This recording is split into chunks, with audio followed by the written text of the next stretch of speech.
Let's talk to Jamie Jenkins, independent statistician, former head of health analysis at the Office for National Statistics. We've got breaking news this morning that GDP growth is 0.1% in the 3 months to August after it flatlined in July. No doubt there will be people in the Labour government who will try and say, oh, look, we've got growth, we've got some growth. But unfortunately, as Richard Tice said, when you've got inflation running upwards of 3.4%, that sort of growth, 0.1%, means nothing at all. Jamie, very good morning to you.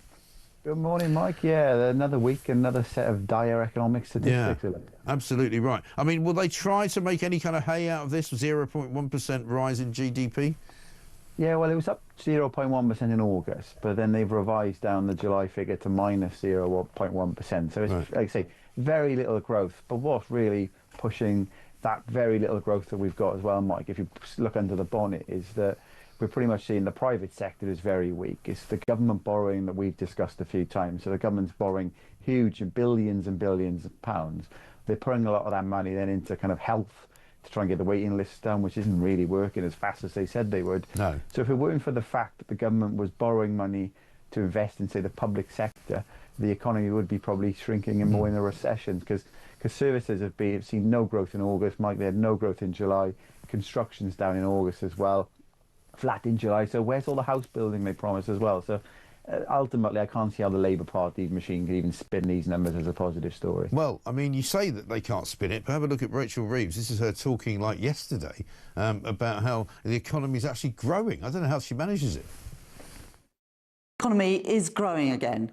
We led the G7 in terms of growth in the first half of this year, and the IMF, who is the world's most foremost economic forecaster, has just revised up growth for the UK for a second time in a row. Over the last few months, incomes have been rising faster than inflation, but I know that the impact of price rises in the last few years is still taking its toll on people, and there's more that we need to do. More we need to do so that the economy and people's living standards don't feel so stuck. And that's why, as a government, we are working to keep inflation and interest rates as low as possible.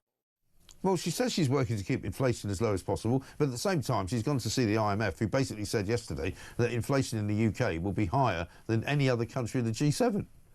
Yeah, Mike, and what she said about wages income there as well, what's kind of stark is that we had the national insurance hike, which has obviously impacted on jobs, and we can touch on that in a second. But because the costs to employers have gone up, what we're seeing now is private sector wages, Mike, they're going up around 4.8% in the economy.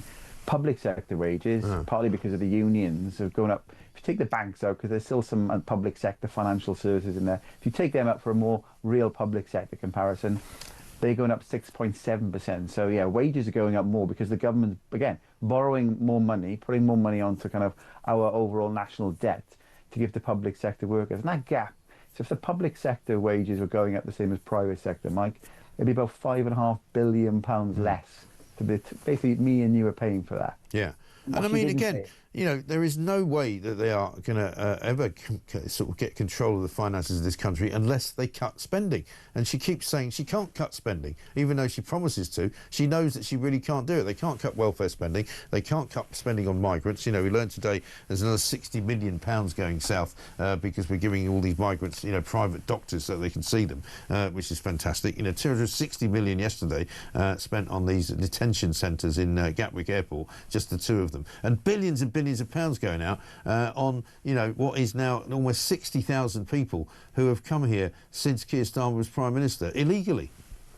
Yeah, and I did that piece, I think, a few months back, Mike, which I think was on the front of the Sun, where you look at 600,000 people have to get out of work and go to, you know, get out of bed, go to work to pay the income tax and national insurance to cover kind of the estimated annual bill of all of this. And what the government's not talking about, Rachel Reeves there as well, Mike, is that what we have seen, if you look at the jobs figures that come out a couple of days ago, we've seen 123,000 decline since the election in terms of payroll jobs. Yeah. But who's being hit the hardest, Mike? It's young people. So those 16 to 34, that's down 200,000. You know, this generation of people who aren't going to be able to get jobs, massive, massive job falls there. And people over 65, that's actually going up, Mike. So this cost of living crisis is probably meaning people can't retire. So we've got this forgotten generation. People who tend to vote Labour are younger, and they're the ones being left behind by the policies. And one of the factors as well, Mike, the national minimum wage. So They put the national minimum wage at about 6.7% for people over the age of 21. It went up 16 to 18% for people under 21. But what that has had, Mike, is it's made it more expensive to employ people getting that first run on the job ladder. And we're seeing it in the figures now that these people, trying to get a job, trying to get a start in life, and 200,000 people fewer in work under the age of 34 now. It's travesty. It really is. And you were pointing out yesterday on your own channel that basically 123,000 people now fewer working on payroll since Labour got in. And when you add that together with the 60,000 who have come here illegally, you've got practically 200,000 people from this year to last year who we're now having to subsidise. Yeah, and it's down everywhere across all parts of the country, apart from Northern Ireland, very small part of the UK economy. If you look across Britain overall, Mike, the biggest job falls is in Wales, where I live, and in London, where you are. So this is hurting everybody everywhere. And on those young people as well. If you look at people like 16 to 24, there's nearly 1 million people in this country, Mike, who are aged between 16 and 24. They're not in employment, they're not in education, they're not in any training. So, 1 million people, what the hell are they doing? I know. The government needs to kickstart the economy. You're on the right side of history, Mike. You need to cut the taxes, get people out there spending on the high street, generate those jobs, because hospitality is being hit the hardest, Mike, because people haven't got that money in their pocket to go out and enjoy themselves. I know. It's a shocking state of affairs. Jamie, great to see you. Thank you very much indeed.